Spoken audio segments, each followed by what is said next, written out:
You want to know where I came from? Yes. Well, my mom and dad were both born in England. Dad was born at Coombe, Shropshire, southeast of Shrewsbury, which was the capital of the county. Mother was born in Cheshire. It was called Cheshire then, but I know now that it should have been Derby, because we're east of Cheshire. We're sort of on the divide between Derbyshire and Cheshire. And Whaley Bridge was very near the end of the Manchester Ship Canal. Now, the Manchester Ship Canal in those days was the way they moved the wool, sheep, coal, whatever you have in the canals from the various places. And Whaley Bridge was very near the end of the canal, and it had a wool factory there, a wool mill there. So that's all gone now. And you see on television Coronation Street, if you think of that, fairly close by in that area. Now, Dad came out here in about 1901, I guess. He'd be a boy of about 20, and he'd left England because he found that the class system had nothing for him.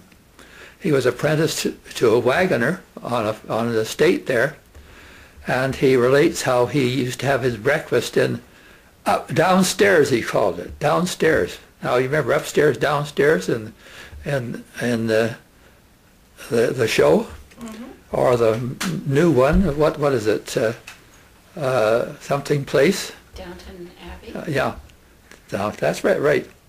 And so as soon as he could collect his fare, he got a ticket in the CPR and emigrated to Canada and came to Alberta.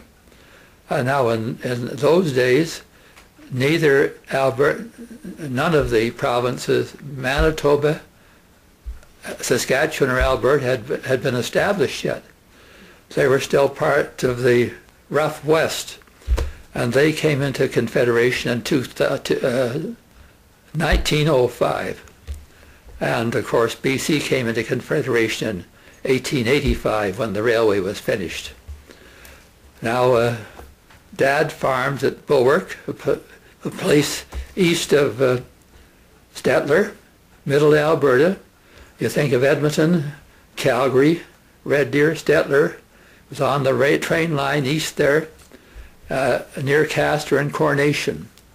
His farm was there, and when he first came out, he claimed his quarter section and had to prove it up in 10 years, I think it was. So he spent much of his time in the summer proving up this quarter section. He had 2 oxen and a single plow, and he had a couple of horses, and he built a sod house. You just plowed up the sod and lifted it up and put it up vertically, so you made a house. And he dug a well near a swamp, as close as he get to his accommodation, I suppose. And he had a little shelter for his animal there. Now, when he left this quarter section in the winter, he left his animals with a farm nearby, and they looked after the animals and, of course, used them. And the cow, I suppose they had the milk from the cow and that sort of thing. So in the spring he came back and resumed his farming and bringing up his property. Now in 1914, start of the war, he decided to go back to England and join the forces. So he caught a boat, I guess, and got back to England, and he was told that he'd have to be in the Canadian Expeditionary Force. He couldn't be in the British forces because he was now in Canada. But he was not yet a British Canadian citizen. He was still a British subject. A story about that too. Now he joined the forces, and he trained because he'd in a mining family. His brothers, he had 6 of them, and a sister, were all in the mines in Shropshire, and because he spent the winters in the mines in Michelle and Natal area, they said, "Oh, you'll be a tunneler." So they put him in a tunneling division, and he was in the Canadian Battalion 52 and he was in 2nd Tunneling Unit. He was sent down to Dover, to Folkestone, nearby there, and they did their training by digging into chalk cliffs there. That's what they're going to be doing in France. And when he was sent to France with his unit, he was put into a place near Lens, which was northwest of Vimy. And Lens was the sort of end of the tunneling chalk area there. And their task was going to be to dig tunnels in the Vimy direction and hoping they wouldn't run into German tunnels. And this was, he was there in 1917. He was wounded, his left arm about here, I guess, and he lost that arm because he couldn't get medical attention soon enough. He'd been a little bit of gas too, and his arm was amputated, and he was sent back to England for rehabilitation. Now, when he first went to England, he'd met a nice girl, and he proceeded to date her and I suppose marry her. And Heather, you got a picture of that, did you not, in that thing I sent you? I did. Yeah, thank you. Right, okay. And about 9 months later, my sister Betty appeared, of course, and then Dad went off to France. And when he came back in 1918 to England, I presume he rejoined his wife, Nell. She was living with her parents in Whaley Bridge at that time. And of course she had Betty. And it didn't take long for Dick to come along in 1919 and me in 1920. And Dad in the meantime came back to Canada and got a farm established and then went back to England. And in 1922, the family, Mother, the three of us and Dad, boarded the motor ship Montcalm and came to St. John, New Brunswick. Now, why St. John, New Brunswick in the February or March of 1922? Well, Montreal and Quebec would still be iced in at that time. And we didn't have big icebreakers in those days. Well, we arrived eventually in Castor, Alberta, which I suppose that we came across Canada in the CPR colony trains. Now, the colony trains were set up with big cars, and they had a big stove in the middle of them. I don't know what kind of, probably a coal and wood stove in those days too. Vents through the ceiling, and around the area. I don't know whether families were in that area in other cars or not, but families lived there. They had their food there, and I can imagine me. Now, I was, just over a year when I came out here, and Heather has a picture that shows me in my mother's arms at a child welfare meeting in Whaley Bridge in 1921. I'm in Mother's arms. Dick is standing to her right, and my sister Betty is about 2 girls over, and she's doing something because her hair is almost down over her face. But we're all together there in that picture. Now, that's about the only picture we have before leaving England. Now, at Castor, Dad had a wagon there, and the 3 kids were loaded into the back of it. And Mom was past the reins, and Dad said, the team of horses is right there now, and you do this, and you say gee and ha, and away they'll go. And anyway, they arrived at the farm. Now, the farm was about 16 miles east of Castor. And in a trip I made back there much later on, I recall going down the valley. I can recall going there too to pick up coal in the winter with Dad and the sleighs, and we'd go back to the farm, and the coal would be pitched in a hole in the snow into the cellar area, and then the snow would be plugged up again, the hole would be plugged up with snow, and life would go on. Now, I did that a couple of times, going to Castor in the winter like that. Now, you'd have to be dressed pretty warmly. The wagon had, instead of four wheels, you'd have 4 sleighs on it, and the box would be piled pretty high with coal by the time you left the mine in Castor. And this was a trip a couple of times a year to Castor to get coal. Now our life on the farm was, as far as we were children concerned, there were happy days. I can remember being big enough eventually to go to the well to get a pail of water, to bring in an armful of wood, probably 2 sticks, and also filling up the coal pail with a scuttle. And these were some of our chores. And I eventually got so that I could milk the cow with Dad. That would be when I was about 5 or 6, I guess, because Dad, having only one hand, he could only milk with one hand. And he would start the milking process on the cow, and then he would turn it over to me, and I could do 2 at a time, and then he would finish the job. So that's how the milking went on as long as I was able to assist him. I can also recall when we were grinding or cutting the material, the wheat in the fall, that my job, I was sitting on the tongue toward 4 horses, and I was sitting on a box and looking ahead. The binder was on this side, and the blades were coming down to push the grain into the standing grain into the cutter, and then it would get onto the blades, and it would run down to the end of the blades, and it would be bound and dropped off, and those were called sheaves.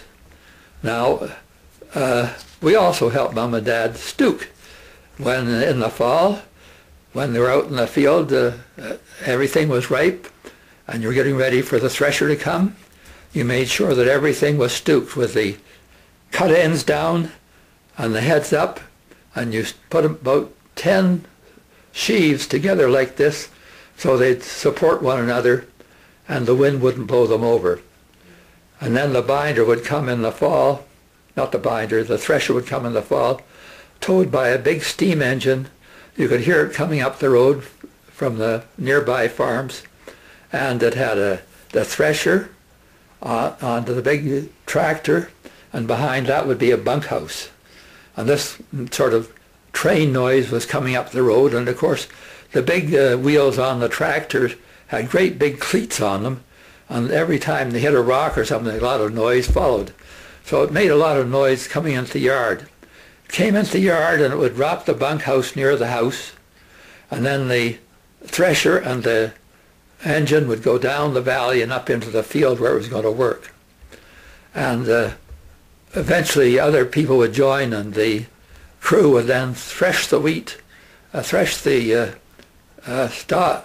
sheaves, and of course the straw would come out and be blown into a great big pile, and the grain would come into a fine chute and go into either a wagon ready to load it, or being loaded right into a granary perhaps, which was right there. Interesting, because you could feel your parents either being concerned about the quality of the wheat and the price of grain, or being very happy because they felt it was a good crop. As I said, we had wonderful summers. We would spend our early springs picking crocuses or picking strawberries, wild strawberries in the ditches. And then this summer we would all go swimming in the pond that had formed by a little dam in the creek. There was quite a bit of water there, both for us to swim in and for animals. And the whole family would be down there enjoying a wet in the water. I don't remember what our clothing was or whether we had any in that process, but it was interesting anyway. And the roads in those days were not up to much. I can recall in 1926 when my young brother David was born in the Castor Hospital. Now, I was born in 1920, so this matter was a surprise or not. Maybe they felt it was time they had another child.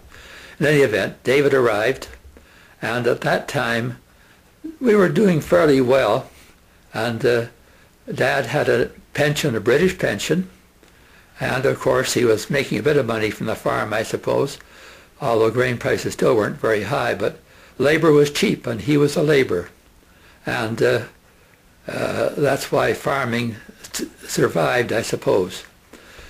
Coming home from Castor, Dad had purchased a Model T Ford, a brand new Model T Ford. It wasn't a sedan, it was a four-door one. It had an isinglass roof, and it had isinglass windows that you put up. And in the summer it was wonderful because the roof was back and down, and we'd be all sitting in the back seat. Mom and Dad would be in the front seats, and Dad would be going on Sunday drive probably and picking up beer bottles from the ditch. Was part of our life. Anyway, we'd come home from that and we'd wash the bottles out near the well and box them, and I suppose Dad would take them back to the liquor store and get money for them. Anyway, we had that sort of thing. Sometimes we went out to another farm for dinner, for a holiday sort of visit. The weather would be bad, and we'd get partway up the road, and suddenly the car would go right about circles. Dad would say, "I guess we're going home," because the car would go right around in the gumbo and be pointed back home. Now, Dad also had a business. He was the Watkins agent for veterinarian goods, for kitchen spices, for home medications and all that sort of stuff.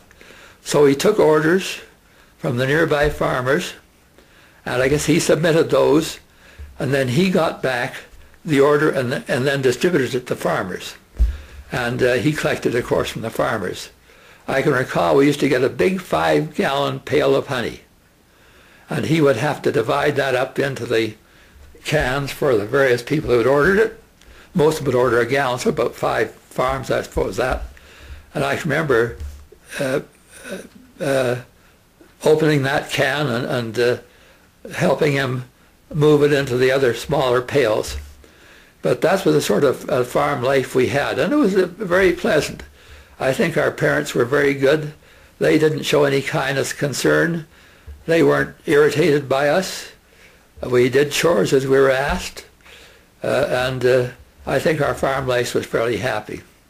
Now in 1928, Dad realized his health was failing because of his gas in the World War I and his hook. His hook was connected by a little point like this that went into the sleeve. The sleeve was fairly firm, but this little thing on the end of the hook broke off. And so he had to send it back and have it repaired. The whole hook went back, so he had another hook and put a hook. Had to hook up his leather thongs that he had to use around his neck here to operate the hook. And he found that because of the strength of his arm and having this sleeve up his arm with 2 metal sleeves on it, and strong leather and laced up tight around his arm, he could exert more force on this cast bit of metal here than was intended. So he used to break these about every 2 or 3 weeks. He'd break one of these hooks. Now if he didn't have another one there, it meant he had one hand. So that was one problem. Gas was another problem. Price of wheat was another problem. And we were starting to grow up as kids. I was nearly 8. Dick would be 9, and Betty would be nearly 12. So we needed probably more schooling. So Dad and Mom decided we're going to move to Calgary. Now, we got a house on 13th Avenue Southwest. It's still there. And it's a beautiful residential area. We attended St. Alta School, which was up the hill in Clarny area. And it was right on the outskirts of Calgary in those days. So it was across what we used to know as the valley, which then had the Crowchild Trail, ran right up that valley to right around Calgary, through Glenmore, and on into the east south north highway there, across the Glenmore Dam. Now we left the farm, and I think we got about $500 from the proceeds, the quarter section, all our worldly goods, and we moved to Calgary. All our belongings were put in the back of the Ford. We were taken to Castor, put up in the hotel overnight, got the train the next day into Calgary. Dad drove the car to Calgary that next day, and the next day we found a house on 13th Avenue West, so we weren't long without a house. Now I think they paid $2,500 for the house, and we were paying $25 a month to rent, and it was ours. The lot wasn't up to much. It was really River Valley, and it was full of gravel and clinkers, old coal that had been thrown up by other people, I suppose. And we had to rebuild that into a nice lot. Was 25 feet wide by 120 feet deep. And the house was fairly close to the front of the lot. The house was about 18 feet wide and about 25 feet long, I suppose. And the bedrooms were upstairs. We had 3 bedrooms, one at the back, one in the middle, one in the front. The stairs went up there, and the bathroom was on just the top of the stairs. And the main floor, we had the front hall. The living room was on the right. You went from either the front hall into the dining room or the living room, and from the dining room into the kitchen. And it was a wonderful house. We started with a coal furnace, eventually converted to gas, which made heating the house much easier, and it was much better for us. Now I took my high school there, St. Albert to grade 8, King Edward for grade 9, then on to Central Collegiate Institute. Betty and Dick chose to go to vocational school from grade 8, so they went to Western Canada Technical School. Dick went into auto mechanics, and Betty went into hairdressing. And she eventually worked for Mrs. Carroll in Calgary in her beauty salon there. So they both got jobs. Dick worked for Cap the cyclist on 4th Street. And when I finished high school, I went to be an apprentice at Halliday's Drugstore, which was on the end of 4th Street at 26th Avenue near Roxborough Bridge. And I was signed on as apprentice. And the University of Alberta was managing my apprenticeship. And my boss, Fred Halliday, was to let me know what I was supposed to know. And then I wrote an exam at the end of 2 years. At the end of that second year, just the end of it, I was a chap from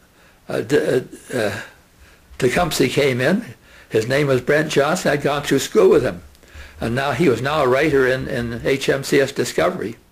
And by the way, the war had been on for almost a year. And this was November 1940, and he said, "We need you in the Navy, you know. The pharmacist on the West Coast had been appointed to the East Coast, and we need somebody in the West Coast. I'd like to join the Navy." So I thought about it. I asked Kay, who I was engaged to at this time. I asked Mom and Dad, and I asked Fred Halliday, the boss, "What do you think?" He said, "Well, you've got a chance to contribute something. Why don't you go?" So I did. And I had my medical. And I left Calgary on the day before my dad's birthday, November the 26th. My dad would be 58 on the next day. And he went on, of course, to be 1 day short of 99 years when he died in 1981. He'd been born in 1882. And lived a long life, and he was very active. He walked a lot. He had a buddy who he met downtown. They go out and walk, and then stop at a hotel and have a beer before coming home on the streetcar. So he kept it, and Mother was always home looking after the garden. She had a lot of social activity too. She didn't stay home, and we were always able to go home there and stay for a few days, and then come back to the coast. They lived by that time. From 13th Avenue, they'd moved up to 26A Street in South Killarney, I guess, between Killarney and South Calgary. And we enjoyed visiting there. Now that takes me to my Navy days. And I spent from November 1940, I was in Naden to August 1942. In that time, I first of all worked in the pharmacy as a dispenser, and then they found out I had typing and a bit of shorthand, and they said, "Hey, we need you in the admin office." And I suppose I realized I could read doctors' writing because I could make a prescription in the drugstore, and also because I could read, not only read the writing, I could type it fairly well by that time. Now, a medical board was a situation where a person would be interviewed by 3 doctors, and the doctors would be trying to ascertain whether he was suitable to be retained in the service, or whether he should be boarded out, or whether he was unfit and should be declared unfit and put on medical leave and maybe recalled later. So that board was for that purpose. And I typed out 6 copies of those boards, and the board form consisted of 1, 2, 1, 2. That's like four big pages like that, both sides. So I typed this one and this one, 1 and 8, and then I would do 2 and 7, 3 and 6, and so on, until the whole thing was typed. And then I asked in the spring of 1942, I asked the medical officer I was working with, I said, when am I going to get a draft to see? And he said, well, it's unlikely you'll get a draft to see. And the next day he came and said, why don't you apply for your commission? So I did, and I applied for my commission. And in August the 8th, August the 7th, I left Esquimalt in a sub-lieutenant's uniform. I sold my artillery uniform to my buddies and returned my other kit to the stores. And I was in a sub-lieutenant's uniform, got on the train, and we'd made arrangements to be married in Banff by this time. And Kay and her mum, and my mum and dad, and my brother David, and Kay's friend Dorothy and her boyfriend Bill Moody were there for my wedding, our wedding. Our wedding was at the chapel in the Pines, the Anglican Church in Banff, and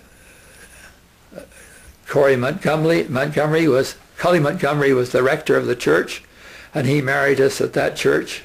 We had a short honeymoon in Banff, then back to Calgary, and then I was away to King's College in Halifax. Now, the King's College, of course, the sub-lieutenant's program was done there, and I was in a class of 30 lower deck people. By this time, they were looking for people with some background who could be quickly trained into officer personnel for the Navy. It was somewhat difficult because they'd used up all the people they could get off the side streets.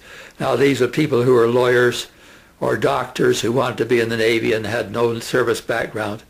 They would bring them in, give them a very short course, and then put them into their various trades or branches. Now, the sub-lieutenant's course took about 3 months. In December, I left, a group of us left King's College, Halifax, and we were appointed to flag officers in Newfoundland. Now, this is a British command working out of St. John's. Now, I mentioned we had arrived in St. John, New Brunswick, as people, and now I'm leaving Halifax and going to St. John's, Newfoundland. At St. John's, Newfoundland, I was immediately put into a ship, HMCML 059. Now, it so happened that the CO of that ship was Al Beatty. Now, anyone who knew Victoria before we arrived here, Al Beatty was a teacher in Victoria High, a shop teacher, when he joined the Navy. His brother was Jack Beatty, who worked for Plymley's on Yates Street. Anyway, and by the way, the XO was, I was the third officer in this ML. The XO was a chap named Leon Balsay. Now, Leon Balsay went on to become the Solicitor General in the Diefenbaker government after the war. And Leon was a very French, came from Three Rivers, and he was a very, very fine chap. So I was in ML 59, and we were patrolling at that time, working from a mothership preserver in St. John's Harbour. We were going to St. John's Harbour, around north, around into Conception Bay. Now in Conception Bay there's an island called Wabana, and it had iron ore there. And the iron ore was being mined and being shipped to Sydney, Nova Scotia, where it was turned into iron or steel and used during the war. Now, freighters were being brought in there, unloaded with iron ore. Now the iron ore, the face of the cliff there was like that, and there was a tunnel. And the iron ore came out about ship level into hoppers, and then would be loaded from the hoppers into the holds of the ships. Once the ship was loaded, it would be taken and anchored near a little island nearby in shallow water. And when they got 3 or 4 of them, ships would come in there, naval ships would come in there and escort them to Sydney, Nova Scotia. Now, early in 1941, the Germans got aware of this. And in that fall, I guess, 3 freighters, ore ships were lost there. They were loaded, and they were sunk 1, 2, 3 like that by torpedoes. Now there's somebody's written a book. I read about it on the internet. I looked it up yesterday. Battle of Wabana, and it says there were 4 ships sunk like that. Anyway, that occurred before we took over our patrol there on that patrol. And they later then put up a shield around where the ships were loading, nets, and then we were patrolling across the strait, off the entrance, around the island, and we did this for 48 hours, and then we'd be relieved and go into Portugal Cove, which was just across the Conception Bay and nearer St. John's. In the spring of 1943, we got word that the Navy got word that German submarines were now occupying the St. Lawrence entrance. And the Navy proceeded to put us on some patrols. Now, Preserver and 2 squadrons of MLs were moved from St. John's up to Red Bay, Labrador. Now, we proceeded out of St. John's up around the north end of the island. And the island goes to sort of a tip. And there's a small island up there called Bell Island. Off that tip, went between Bell Island and the island into the Strait of Bell Island, proceeded to southwest until we came to Red Bay. Now there was a lighthouse on the entrance to Red Bay, and it was sort of a wriggly canal to get in there. So it was sort of hidden from the strait, which was good. Preserver was put in there, and the 2 squadrons of MLs were secured alongside. Now Preserver, the mothership, had all the material we needed. It was refitted occasionally. It had more provisions. It had parts for the boat, for our vessels, parts for the radar, parts for the anti-submarine stuff we had on board. And so we were quite comfortable there. And then we did patrol. We go out for 2 days, patrolling out across the strait and back, using our sonar, which was, you couldn't train it. You had to move the ship's bow like that. And it was trained ahead, and the radar was very similar. It was non-trainable to begin with, and then you'd move the bow of the ship, the radar was pointing ahead, and it moved around with the ship. We did that patrol all through that summer of 1943.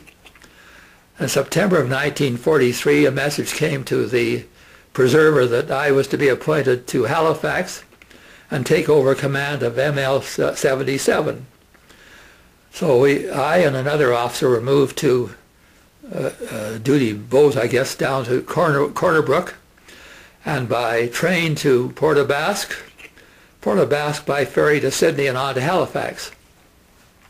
Got to Halifax and took over command of ML-77, and our run was across the harbour mouth at that time, working between Chebucto Head, which was on the right, and Egg Island, which was on the left. Now, if you're the island of Nova Scotia is that almost peninsula. Bay of Fundy is between it and the mainland there, and the island is sort of a northwest-southeast configuration. Halifax is on near the south east, and our patrol was from Chebucto Head, which was what they used to say the nearest point to Great Britain from Nova Scotia, across the harbour entrance to Egg Island, which was the other side of it. We did that, and we used to do that for 48 hours, and sometimes you'd just come into harbour and there'd be an emergency, somebody spotted a submarine, and so you'd be dispatched and have to get the harbour gate opened and get out there and do the patrol for another 36 hours and find nothing usually and come back in. I did that until December, and then I was told I had to go on leave because I was going to be the Nav specialist program in the spring, and they didn't know quite when it was going to be. So about December the 15th or 20th I was sent on leave. Now, it was amazing. Winter in eastern Canada, I don't think they even knew the war was on down there, quite frankly. We arrived in Montreal on the CNR train from Halifax, and then you had to transfer the CPR train there. So you went from Windsor Station to Union Station to Windsor Station, and I was the only train going out was what they called the local. And the local was a train between Montreal and Winnipeg. And this prime job was picking up mail and milk cans, I think. Anyway, we arrived at Ottawa, and I was surprised on the train leaving Montreal. There were very few service. I was one of the only service personnel, and everyone had skis, and they were dressed for winter outdoors. We got to Ottawa, and they all jumped off, and most of the cars were taken off, and I was put in a parlor car, which had a little section of bunks, and then a nice dining room bar section at the back of it. And I left Montreal that night, and next morning woke up about 40 miles west of there. We were stuck in a snowdrift, and we stayed that way until I suppose the train with the scooter came out and cleaned the track off. Then we moved slowly on to Winnipeg, where I suppose I got back on the National and arrived in Regina. Kay met me in Regina. We stayed at Regina Hotel for a few days, and we visited with her Aunt Annie and her uncle, who was a doctor, urology doctor there, Max Malone, and we had a very nice time in Regina. I also had a chance to look up in the phone book a doctor I'd worked with in Esquimalt, Morley Curry. I'd heard that he'd been sent out of the Navy again because he'd been drafted to Prince Robert when she was running up to Alaska here. And he spent about one day on the ship out at sea, and he was so sick they had to quickly get him ashore. So he was no longer fit for the Navy, so they drafted him out of the Navy, went back to Calgary, or Edmonton, Regina rather, and he set up his practice there. He was a women's doctor and attending to births of babies there. And anyway, I phoned his office and said who I was. Oh, she said, he's sort of expecting you to call. And he spoke to me. He said, come on down to the office. I'll see you right away. Of course, got down to the office and opened the door, and I've never seen so many pregnant women in one room at one time. It was just jammed with women waiting to see the doctor. He came out of his room, I guess. He said, this is Sub-Lieutenant Thomas. I want to see him for a few minutes. Do you mind? And I said, no, they mind. So he took me in his office. We sat and chatted for a few minutes. He said, I want to invite you and your wife out to supper night. So he invited us out to the house, and they met us at the hotel and took us out to their house. And we had a nice meal there and had a chance to meet his wife. She looked awful. He never looked very well. He looked always pale and emaciated. And I don't know how long he lived, but he was certainly a great doctor, Morley Curry. Now, I got back to Calgary. We got back to Calgary, and I said to Kay, do you mind staying at the folks? She said, no, I don't want to stay at your folks. She said, can we stay in the New York Hotel? I said, how do you know? She said, I've got a room there. So we stayed in the New York Hotel, visited my folks, of course, but we had friends there. Friend Joe Garland and his girlfriend that time, I guess he wasn't Dorothy's boyfriend. Bill was still Dorothy's boyfriend. But Dorothy Garland was there, and Dorothy was Kay's roommate in the General Hospital nurses training room. By the way, they had a light in the middle of the room. It had a pull chain on it. And they had a bed there. She had her bed here. And they had a piece of string going to the top of their beds. And that's how they turned the light on in the room in those days. Anyway, we don't need to know much more about that. But we're out at this party. It was mostly Air Force guys because Curry Barracks was a training school at that time. And about halfway through the evening, I was, Navy, I'd like to go for a flight. And this was New Year's Eve. And Kay said, go. And so I said, they sent a staff car to meet me at the hotel, took me up to Curry Barracks, dressed me in a flying suit, and wheeled me out to the plane where the instructor and his student were there. And this was a two-seater at the front. It was a Cessna two-engine plane. And it was one of the first, what do they call it? Not for, I guess it was cedar. They used cedar for these planes. And they were very light. This meant they were very light. Didn't take much in the way of engines. Anyway, it was a fairly roomy cabin, about that far across, I suppose. And there was a board across the back of it, and there were seat belts fast to that. And the pilot said, well, do you mind taking one of those seats? I said, no, fasten me in. And we took off across the airport into the Bow Valley and up the Bow Valley. Beautiful. I'd never seen that area from the air before. It was a beautiful, clear winter day. And of course, January the 1st would be a cold, clear day. We moved up the Bow Valley, and just about Morley, he said, this is what you got to do, student. And he pulled the throttles back and went right up like this. The plane stopped.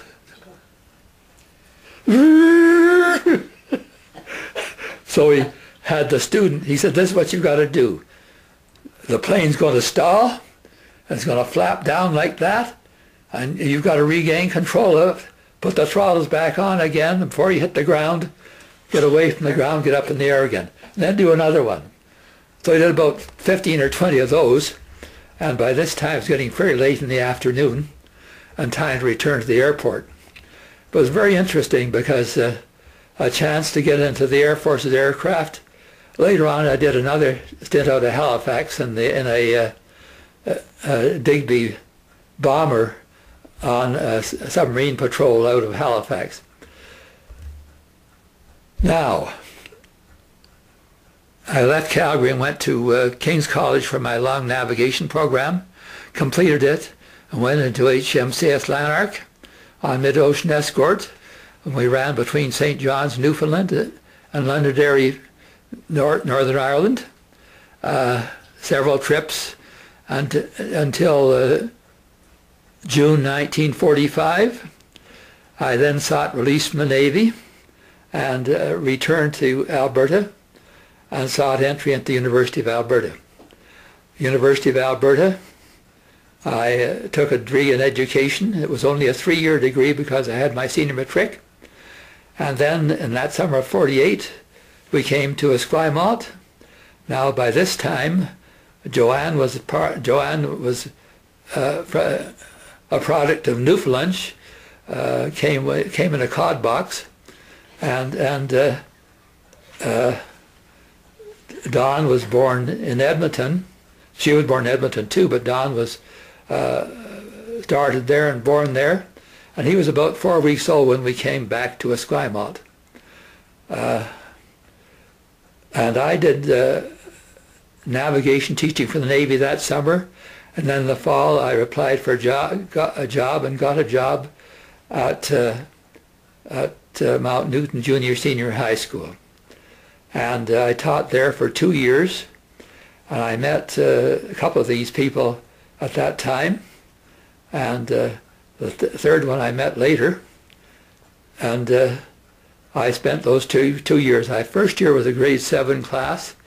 I guess it was the 7B it was called, and Miss Coleman I think was 7A, and in the next year I had the grade 9 division, and it was in what had been the original gym room, I guess, for the school, but had been turned into a rather large classroom, and I had Darrell there, I think, and I had Shirley Robinson, who I later got to know very well through her son becoming a teacher and being a student in the school at Royal Oak. Then I was back in the Navy for 3 years during the Korean business, and I was serving at UBC as staff officer there. And I did my summer duty at Esquimalt, instructing navigation. The last 2 summers I was a sea training commander in the seagoing ship. First of all, Sioux in the summer of 52, and Beacon Hill the summer of 53. And then my short service appointment ended, and I went back to teaching. My appointment was at Royal Oak Junior Senior High School, starting in the fall of 1953. And I taught there till I was teacher until 1961. Then I became vice principal of the Junior Senior High School with Larry Booth when the school became split up. And then we had a year on shift, and then the Claremont was finished, and Royal Oak became a junior high school at that time. And from then to 1965 I was vice principal.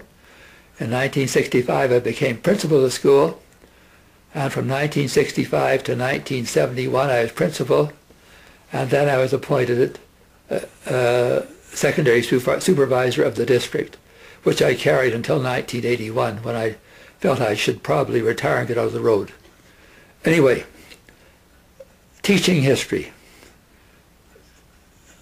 I recall dress, I think, was one of the first headaches that teachers were faced with. And to begin with, it wasn't really a problem because parents had control. Students came to school and they're fairly well dressed. And then towards the 57, 58, we're starting to notice changes. I didn't have that change because it came later on in junior high school. We didn't have a real dress change until 1965, when the old rules went by the board and each school had to decide what it wanted to do for dress code. And at that time most schools decided that for boys jeans were okay, and for girls slacks were okay, providing they had suitable tops on. And what about incidents? Well, I can recall an incident when one day I was in the office and a teacher came up and said, "You should see what somebody's mowing on the side of that face out there." She said, "You won't like it." And I said, "Who is doing it?" She gave me his name, and at the end of the day I called him into the office and I said, "Is your mower fixed now?" "Yeah, it's working very well." I said, "Good, go finish the hill." So that was the sort of way we handled things if we could. Another thing I remember was Harry Sherman and Gary Wilner, April Fool's Day. And they had silver soldered to a tack of some kind, a nickel or a dime, and they proceeded to put these things in the floor around the school, and they would draw the attention of the teacher, of course. The students eventually would find, "Oh, I know what that is, okay." And of course, as soon as the teachers found them, they'd just leave them, not bother, but it was quite a stunt on the part of Gary and Harvey. Gary was always a very creative chap, as was Harvey. They're both very intelligent boys and did very well in shop subjects as well as academic subjects. Now I think Gary went to work with his dad for a while, and Harvey became a fireman in Saanich, I believe. I saw them at your place, didn't I? Yeah, and that was about the first time I'd seen them, really. Haven't seen them since. In the high school level, we had 2 Rhodes Scholars. The Oldham boy, what was his first name?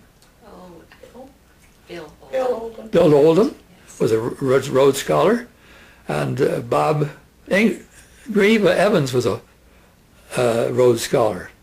So both of those brought honor to Royal Oak. Bob became an electrical engineer and worked for the BC Hydro for a long, long time. And his wife was a nurse, and I think she was one of the nursing leaders in Vancouver sometime. Another interesting story, and this is when we were junior, senior high school, and if any were you there at the time, we were having a inter-house sports day. And it was in the gym, it was winter, it was in the gym, it was one of those variations of curriculum, I suppose. And we had lots of games for student houses and games for staff houses. And I can recall in this particular game, the staff representatives of each house were called out and given an egg, and the members were stood there and the ladies here, and you were just pass that egg back and forth, would you? And you did that, and now open up a little bit more, would you? Okay. And you did that, and then there were some quizzical looks coming on who was controlling this, and Doreen Neal was the teacher on the other side, catching it from me. She wore glasses.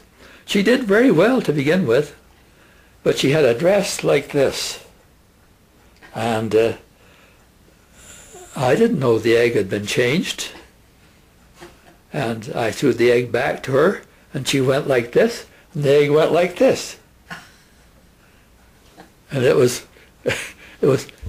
quite hilarious. I don't think she enjoyed it very much. Did it break? One of those things. Oh, of course it broke. That was the yoke of it all. Was there no dress code for teachers? Was there a dress code for teachers?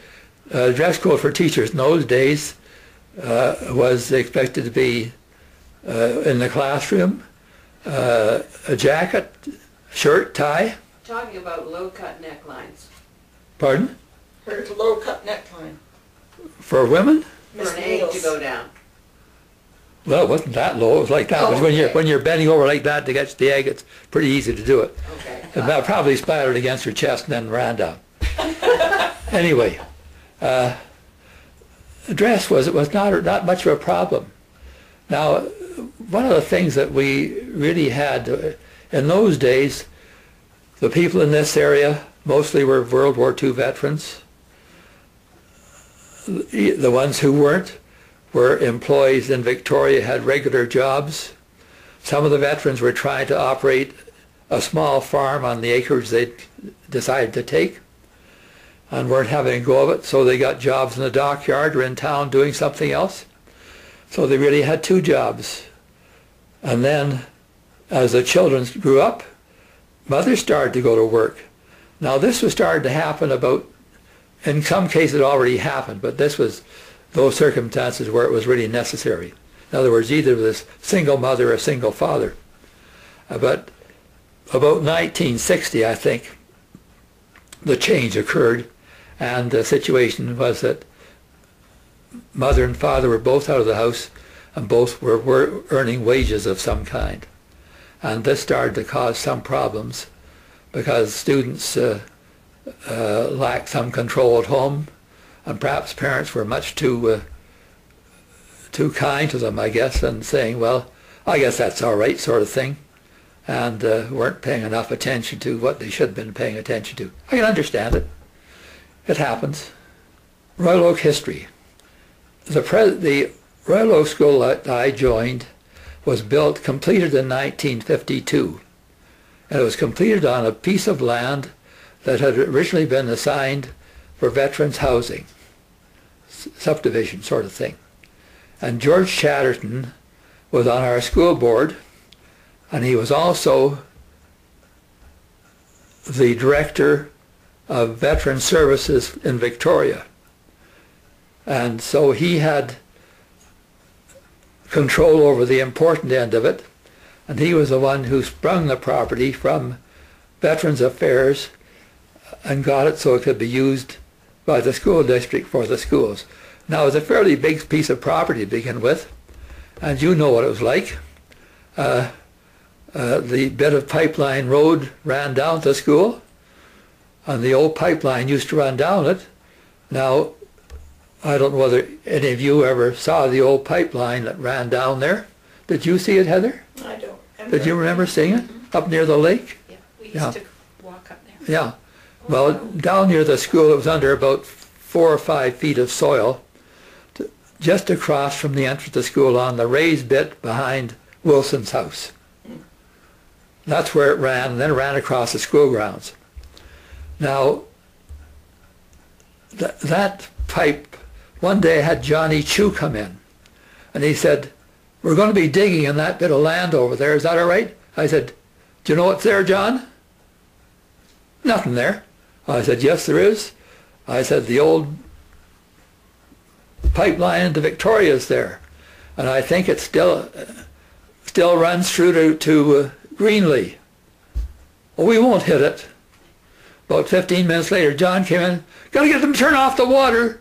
And we had a geyser about 100 feet tall out in front of the school running down beside the gym and out in the field. But that pipe was really nothing but curled plate. And it was riveted together like on either side like this, or rivets like that, and then joined together with a section, a coupling at either end. There were about 20-foot pieces, 20-foot length pieces, I guess. But there used to be a section of it along the trail from Pipeline Road up into the past McLaughlin's place there, and Gay Oldfield's place there, right up past there, just beyond Gay Oldfield's place, beyond the creek, there was a big section of it there. It's still there. Still there? Okay, good. Have a look at it.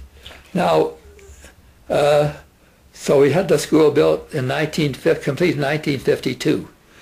And originally there was the secondary school there and the elementary school. There was an entrance off Wilkinson Road, an entrance off Pipeline Road.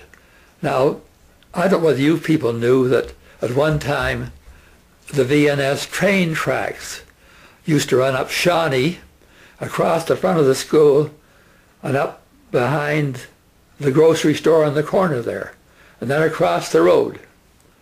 That was where VNS went.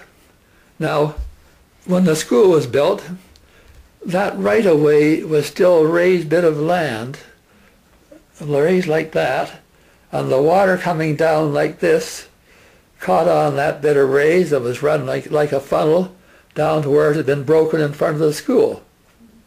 As a result, when we had a big heavy rain, the front of the school used to get inundated. We often had the front door of the school, water passing right through it and going out the other end of the hall. And under the gym there were vents for air purposes. Those vents often water entered there, into the crawl space of the buildings.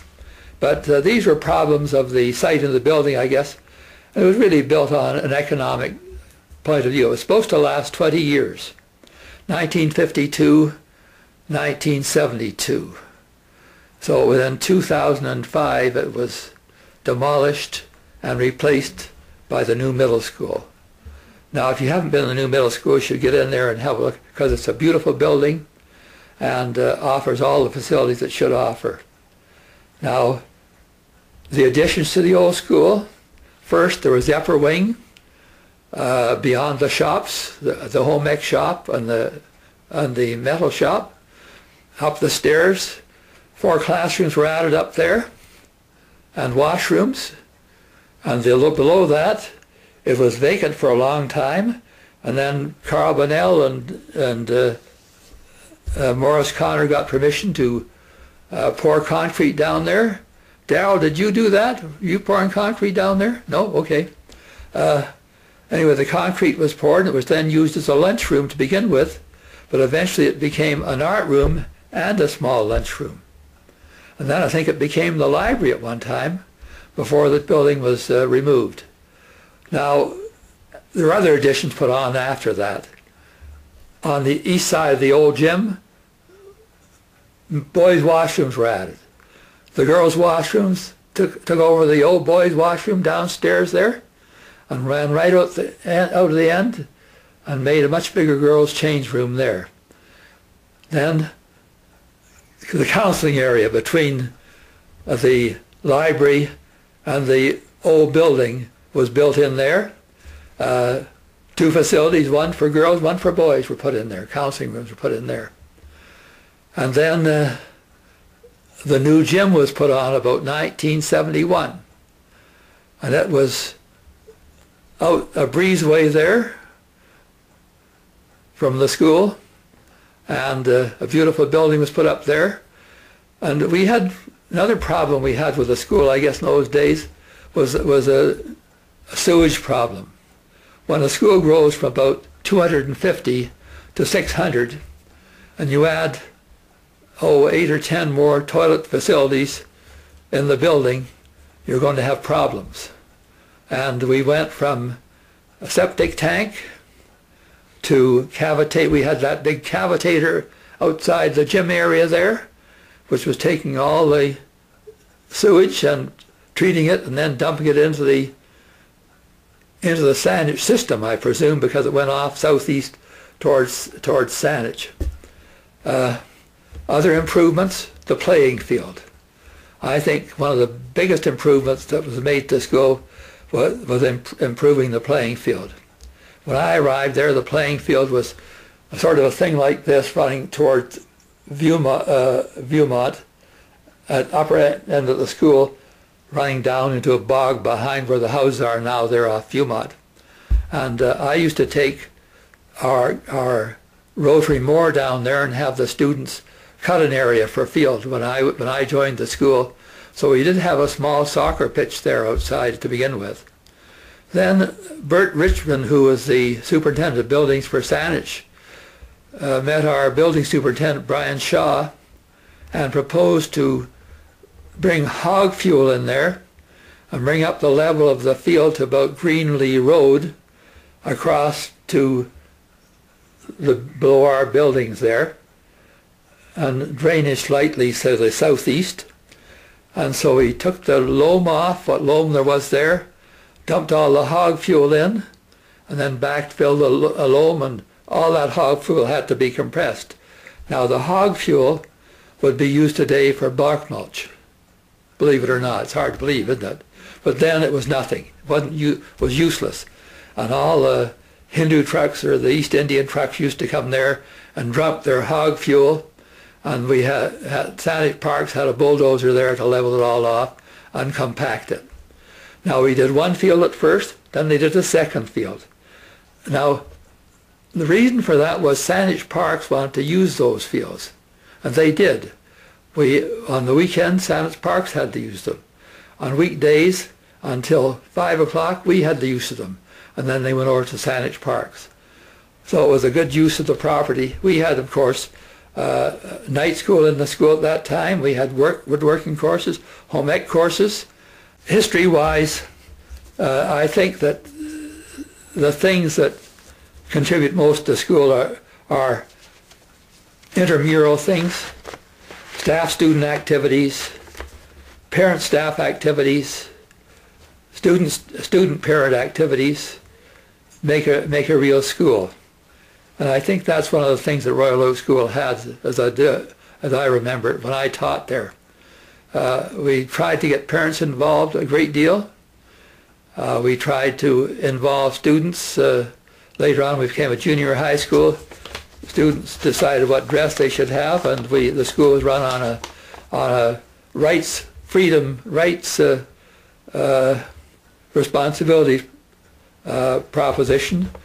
You want these rights, you must be responsible for conducting yourself in these, within these rights. Another thing I think I found, I tried to encourage staff to know the name of every student. When I started teaching, I found that if I didn't know the name of a student, I was embarrassed. So I used to, if I had a new class, I'd go to the office and consult the Rolodex. Remember the Rolodex file we had there? And look up each division and see what student was in. Ah, that's the one I can't remember. Okay, remember his name, or is it her name? And I think I found that was invaluable. It wasn't a problem for me because I had a very good memory and I remember anything. Did I stop there? Questions? Any questions? Who were your role models Who are my role models? as a beginning teacher? Here, I think Carl Bunnell, pretty rough, but he was one who I respected, and he offered all kinds of assistance. Morris Connor was another one. Both assistance as a teacher and as a friend. And I was most fortunate. Well, that was very interesting. It was. You did a wonderful job. Well, there's so much about the farm I didn't get in because it was just amazing the friends you develop. Because we knew people from Coronation up the road, McConkey's, and then somebody else, and then people in Bowick, the Walthams, and then people on our road, the Lynns, the Herds, the Hewitts, the Belchers, were all within our sort. They were all small farms in those days, so you weren't very far apart. If you had a small farm, you had to have a house on it, because there were sort of veterans' allowances. I remember ever strapping Heather.